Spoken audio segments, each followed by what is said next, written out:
Come, what's up and about? I have my beautiful people in the house today, my beautiful person and a handsome guy, Edgar, the president of singles in around the world. I don't know what to say right now. I mean, and the princess. Come, you have to leave princess to queen very Why? soon. Okay, no, you're okay, princess. Yes, please. Good, Please great. have to watch responsibilities. Great. Great, wonderful. I don't know if I can stop smiling right now because no one has called me handsome in a very long time. I stop it. So hey. Okay, I just said this is. Michael, Mike. Sorry. Just don't go. This is awkward, man. Stop it. So I saw this. There's this picture and this video that has been trending online because it's big for world powers, right? For the first time ever, Russian President Vladimir Putin, the South Korean President Kim Jong-un, and the Chinese Premier Xi Jinping, they met for the first time ever. Basically three of the four world powers. Yeah. Because the only other person that's not there had to mention Trump. He actually had to comment and said he felt betrayed by Putin.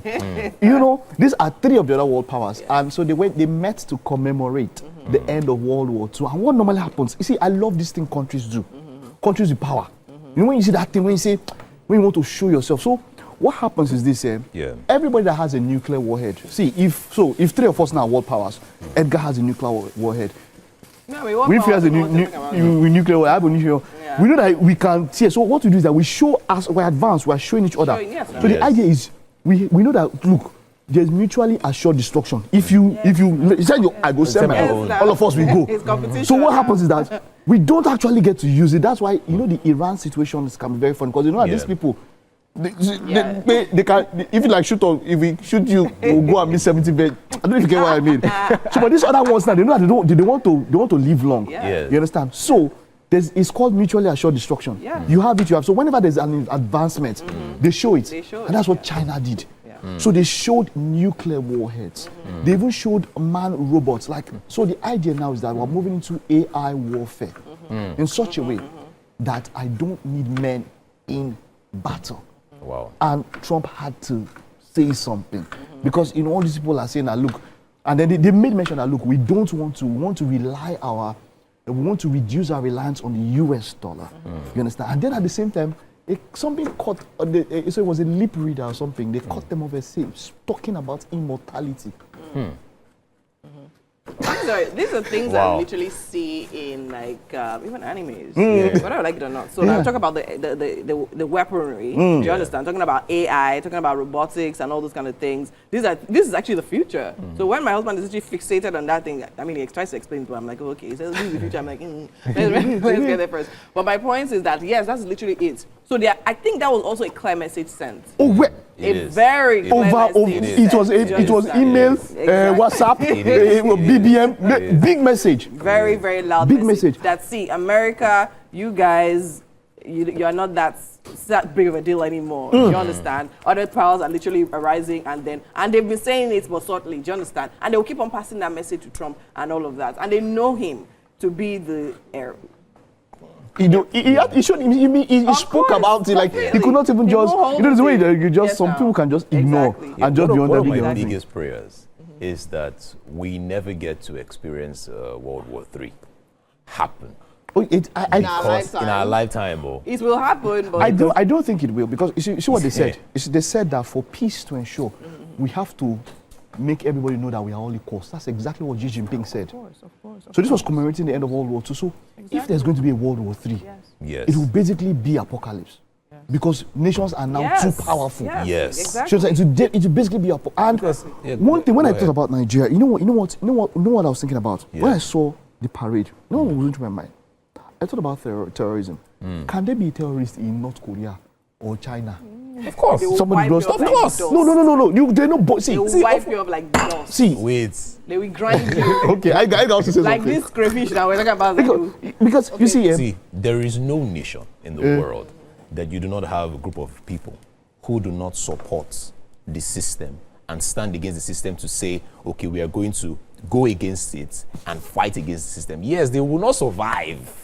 But of course, there are group of people that would say, yes, now, they would dare. Because somebody has said something that, look, if if I think this is a statement I do credited to the late General Sani Abacha, who spoke about that if terrorism should last past a day or a week, that means that there's saboteurs, the government forces involved. And we know that, yes, the military has complained a lot of times. So what I'm saying is that there was a time, or there are times when we said Nigeria is the power of West Africa when it comes to the land force. We are known for this thing. But now, warfare has gone past manpower. Yes. Warfare has gone past how big, or we have 20,000 armies and all. It has gone past that. Yes. There's another chart I was seeing when we were speaking about drones and the power of where the US, as at that particular time, had double almost all the rest. Wow. I'm just saying that it just made me feel like, see the way this military might is being shown. Imagine the Boko Haram or something just came up somewhere and saying you want to this. What? Like you said, it reminds me of one particular scripture that said that if he hits you, you will scatter. But if the stone should fall upon, he will grind it to powder. Wow. I just looked at it and just said, look, security is big. Yeah. In fact, you look at those countries, security and education take the most of their budgets. I wish we can get to that state I remember as Nigeria. My dad sat me down one time. He was telling me about the Civil War, and he was trying to explain to me some things that happened during the Civil War. And he said it got to a point where humans were eating things like lizards, and then it got to another point where humans were eating humans just for survival. Of course. So we can imagine, because when I tell people about World War III, they don't pray for World War III, like, how does it affect Nigerians? It doesn't really affect us. I'm like, hey, they are just arguing. It's already affecting your country. They're not fighting, no. They're just having issues. It's very key to actually point out what Mike said. The truth is that it's gone from physical might. I was actually having the same conversation with someone, right? Talking about how, where we are now, we really progressed past the fact that you say, okay, once upon a time, when it came to things like that, because of our manpower, because of how many youth we have and all of that, Nigeria will actually be considered in the framework of things. Do you understand? But now we're talking beyond all of that. Do you understand? Even the machinery being created. Do you understand? The nuclear and all of that. Yeah. And I think it's very important what one of the presidents said.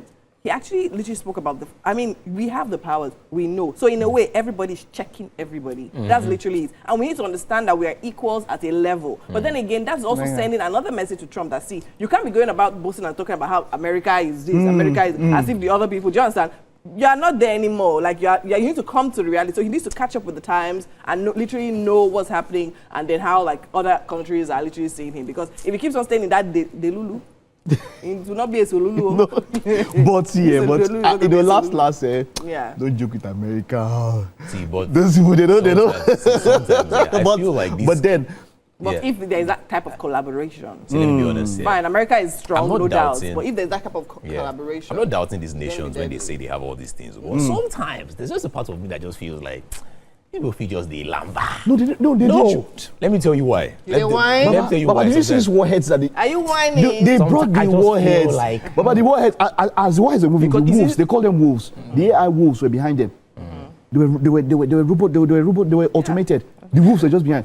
That means that you can do espionage. You can do reconnaissance. You know what in production terms we call recce. Basically reconnaissance. You can do your military recce. You can do espionage without sending humans. And then that's the risk, one that they actually decide to show. As much as you say, as much as they are creating it, you should actually, they are the ones that they are not. You know, this is one that they say, okay, let's just. It's like cards now. When you play what? You can't show all your cards. Just hold that general market. You're just waiting. It's what that lets me know that human beings are wicked. They just have that pick. How can somebody else be playing? They wait. You just be stacking. The moment you just say last card, just say I'm a pick 3. General market. Hold on. It's words that do. Let's one day go play WhatsApp for this show. Yes. All right. So, what are your thoughts? This was quite interesting. You're looking about world powers and how power shifts and all of that. What are your thoughts on all of that? Let us know. We'll take a time out now. Stay with us. This is More to Come on Show.